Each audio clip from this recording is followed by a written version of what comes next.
प्रिय विद्यार्थियों नमस्कार। आज हम बीएससी थर्ड ईयर के अंदर बॉटनी सब्जेक्ट के अंदर प्लांट फिजियोलॉजी के बारे में स्टडी करेंगे। जैसा कि हमने पिछली क्लास में बात की थी कि प्लांट फिजियोलॉजी के अंदर एक टॉपिक था जिसका नाम था प्लांट वाटर रिलेशन, तो वो हमने कंप्लीट कर लिया था। कुछ पॉइंट उसके अंदर रह गए थे, जैसे कि हम बात कर रहे थे जल का क्लासिफिकेशन किया गया है। टाइप्स हैं कुछ जो एग्जाम में पूछे जाते हैं, जैसे कि होलार्ड, इनको हिंदी में भी यही लिखा जाता है, चेसार्ड और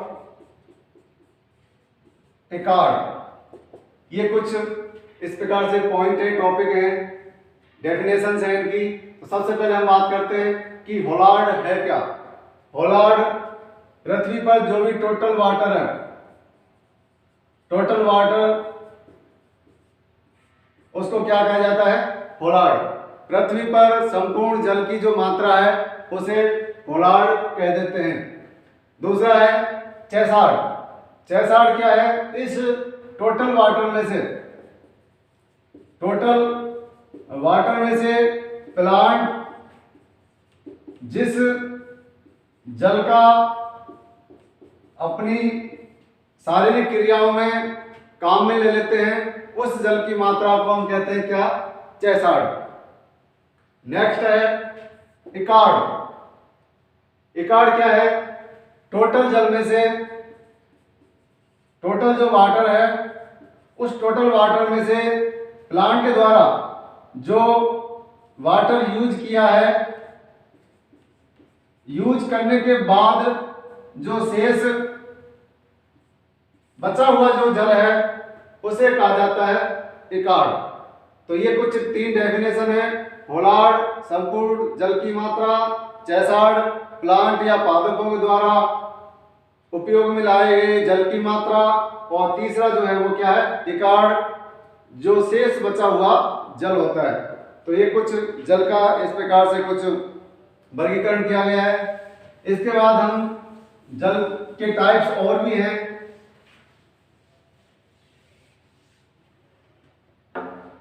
जैसे पहला जो टाइप है वो है वाहित जल।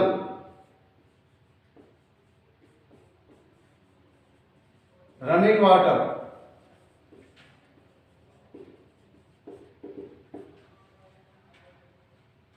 आपने देखा होगा बरसात के समय में जब वर्षा होती है तो बहुत सारा जल जो है वो पृथ्वी पर आ जाता है और वो ऊंचे स्थानों से बहता हुआ निम्न जो स्थान है या निचले जो स्थान है वहां पर वो चला जाता है।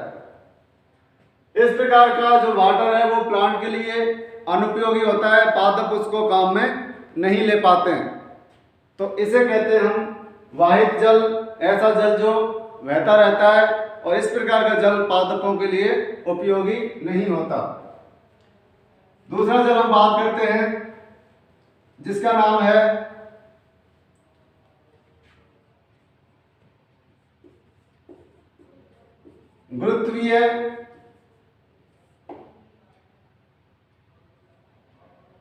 गुरुत्वीय जल,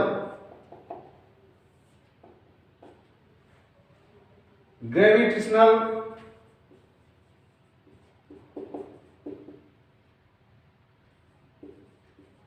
वाटर। आपने एक टॉपिक पढ़ा होगा जिसका नाम है गुरुत्वाकर्षण बल, जो हम लगभग फिजिक्स के अंदर पढ़ते हैं। तो गुरुत्वाकर्षण बल एक ऐसा बल है जो जमीन के केंद्र से लगता है। जमीन का जो केंद्र है वो प्रत्येक वस्तु को अपनी तरफ खींचती है। इसे हम कहते हैं क्या? ग्रेविटेशनल फोर्स या गुरुत्वीय बल।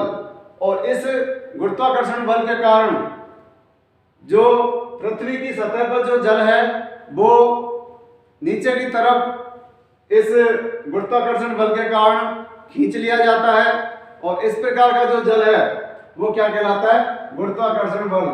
और ये जो जल है वो काफी गहराई तक चला जाता है, क्योंकि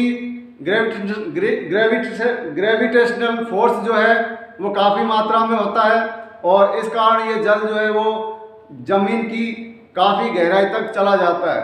और इस प्रकार का जल जो है वो पादप की जड़ों से, उनकी पहुंच से काफी दूर हो जाता है, इसलिए ये भी इस प्रकार का जो जल है वो पादपों के लिए उपयोगी नहीं होता। तीसरा हम बात करते हैं जिसका नाम है केशिका जल।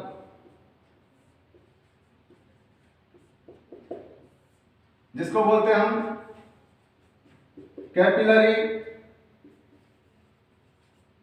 वाटर। ये भी हम फिजिक्स या केमिस्ट्री, फिजिक्स के अंदर इसको पढ़ा जाता है, कैपिलरी, केशिका। देखिए केशिका क्या है, एक बहुत ही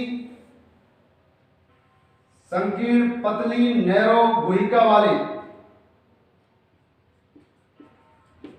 संकीर्ण गुहिका वाली इस प्रकार की एक संरचना है, ठीक है। इसे क्या कहा जाता है, केशिका या कैपिलरी। और इस कैपिलरी के अंदर जो जल उपस्थित होता है उसे हम बोलते हैं क्या, कैपिलरी वाटर। तो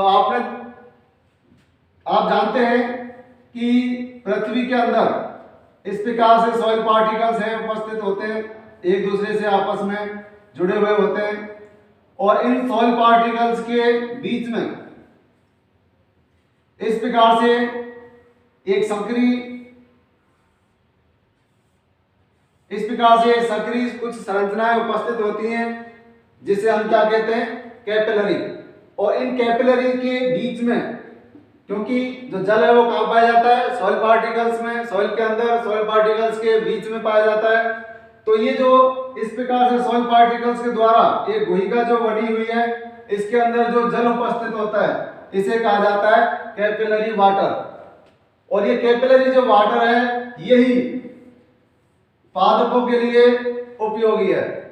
तो पादप जिस जल का उपयोग करते हैं वो कौन सा है, केशिकात्मक जल या केशिका जल या कैपिलरी वाटर। तो इसका इस्तेमाल प्लांट करते हैं। तो ये कुछ जल के प्रकार हैं अलग अलग।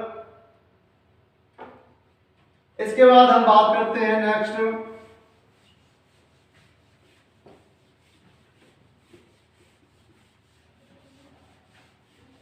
देखिए आगे जब हम प्लांट फिजियोलॉजी के बारे में पढ़ेंगे तो कुछ टॉपिक्स ऐसे आएंगे जिनके लिए हमें कुछ बिलियंस या सॉल्यूशंस की आवश्यकता पड़ती है। किसकी, सॉल्यूशन, जिन्हें हम कहते हैं बिलियन। और ये बिलियन जो है वो कितने प्रकार के होते हैं, 3 टाइप्स। कितने प्रकार के, 3 टाइप्स।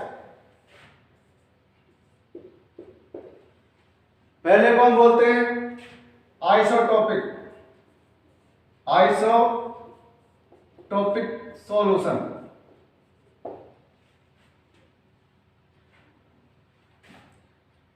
दूसरा है एन आइसोटोपिक सॉल्यूशन। और तीसरा जो है उसका नाम है हाइपर टॉनिक सॉल्यूशन। आइसोटोनिक, एनाइसोटोनिक और हाइपरटोनिक। ये एनाइसो नहीं है, सॉरी, हाइपोटोनिक,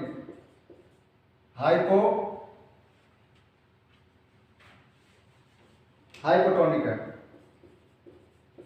हाइपोटोनिक, ठीक है। तो ये 3 प्रकार के सॉल्यूशन है, आइसोटोपिक, हाइपरटोनिक, आइसोटोपिक। हिंदी में लिख लेते हैं इसको, सम परासरणी, इसको अति परासरणी और इसको अल्प परासरणी।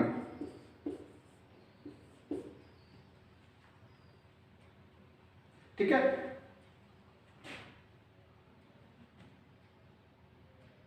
आइसोटॉपिक, हाइपोटॉपिक और हाइपोटोनिक। ठीक है, टॉनिक ही है। हाइपोटोनिक, आइसोटोनिक और आइसोटोनिक। ये पिक नहीं है, टॉनिक है ये, आइसोटोनिक। ठीक है, तो ये 3 प्रकार के हैं, समपरासरणी, अल्परासरणी और अति परासरणी। तो देखिए इनकी जो सांद्रता है, कंसंट्रेशन जो है, उस कंसंट्रेशन के आधार पर, सांद्रता के आधार पर इनको अलग अलग कैटेगरीज में रखा गया है। हम किसी एक विलयन की अकेले उस के लिए हम ये नहीं कह सकते कि ये समपरासरणी है, अल्परासरणी है या अति परासरणी है। इसकी जो है तुलना की जाती है किसी अदर सॉल्यूशन से या अदर स्ट्रक्चर से। जैसे कि हम बात करें, पहला जो है वो है समपरासरणी। तो समपरासरणी के अंदर हम मान लीजिए ये 2 बीकर हैं और इन दोनों बीकर के अंदर आपने एक जैसा सॉल्यूशन लिया है, ये समान है, उसको कहेंगे क्या? समपरासरणी। दूसरा जो है वो अल्पपरासरणी। तो इसके अंदर मान लीजिए आपने 2 बीकर हैं और इन दोनों बीकर के अंदर अलग अलग सॉल्यूशन है और ये सॉल्यूशन सेम नहीं है। सेम का मतलब इनके अंदर जल है जिसे हम सॉल्वेंट या विलायक कहते हैं, इनके अंदर कुछ विलय पदार्थ जो है मिला हुआ है। मान लीजिए इसके अंदर चीनी, शुगर जो है वो घुली हुई है, इसके अंदर शुगर 100 ग्राम है और इसके अंदर कैसी है 200 ग्राम, इसके अंदर 100 ग्राम। तो ये जो सॉल्यूशन है वो कैसा हो जाएगा? अल्पपरासरणी, किसकी अपेक्षा? इसकी। तो इस प्रकार से हम तुलना करके किसी अलग अलग विलयन की हम ये बात कह सकते हैं। तो यहां पर अल्पपरासरणी विलयन कौन सा है? ये वाला। तीसरा जो है वो हम बोलते हैं हाइपरटोनिक सॉल्यूशन, अति परासरणी। अति परासरणी का मतलब है जिसकी सांद्रता काफी ज्यादा है। सांद्रता का मतलब उसके अंदर शुगर जो सॉल्यूशन है जो है वो ज्यादा मात्रा में। फॉर एग्जांपल जैसे मान लीजिए यहाँ पर 100 ग्राम चीनी घोली हुई है जल के अंदर और यहाँ पर इसके अंदर 100 से ज्यादा, यानी कि हम 200, 400 या 500 कितने भी ग्राम कह सकते हैं। तो ये जो सॉल्यूशन है इसकी अपेक्षा कैसा है? अति परासरणी है। इसकी भी अपेक्षा और इसकी भी अपेक्षा। तो इन तीनों सॉल्यूशन में ये सेम है, ये कैसा हो जाएगा? समपरासरणी। इन दोनों में से ये अल्पपरासरणी है और ये अति परासरणी है। तो ये सॉल्यूशंस के कुछ टाइप्स हैं जो आगे हम इनका प्लांट फिजियोलॉजी में इनका उपयोग करेंगे। आज की क्लास में इतना ही। जय हिंद, जय भारत।